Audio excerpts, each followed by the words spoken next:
Ito ng ating shrimp, guys. At yung kanyang na may garlic na at onion. Magluluto na tayo. On muna. Okay. Medyo lakasan natin kasi basa pa yung ano.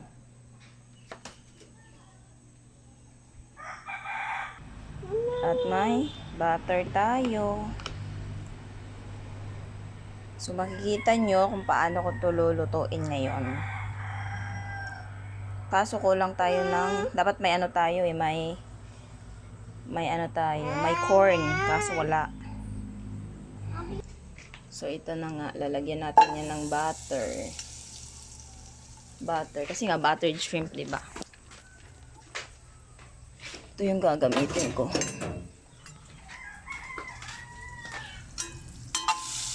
Yan na. Konting ano lang kasi, bango. Konting ano lang kasi, ano ko na yan, ihalo ko na. Ito na yung butter, oh. Hindi ko inuubos. Yan. Ang bango-bango, sobra. Yan na. Sarap nito. Ito yung ulam ni Homer ngayon. Sarap. Wow, perfect.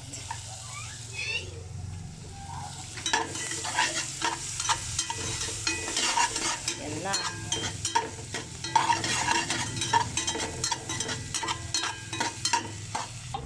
Yan na, nagkulay. Golden brown na yung ato ang. Yan. Nilagyan na ni Mami.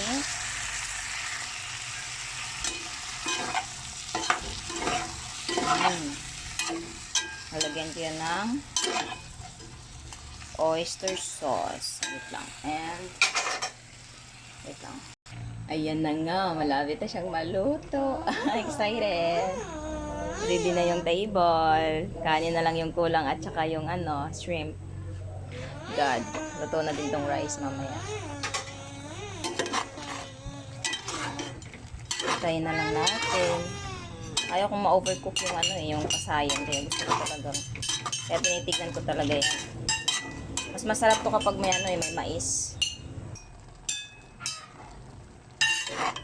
Mabasag yan, mabasag.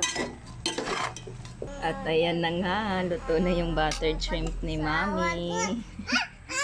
So good. Kain ka na. Kain na tayo. Excited to maggamit ng cellphone si Homer. O, ito na. Meron pa dito. Taran. Madami pa yan. Mamaya, kakainin ko na naman yan. Kain po.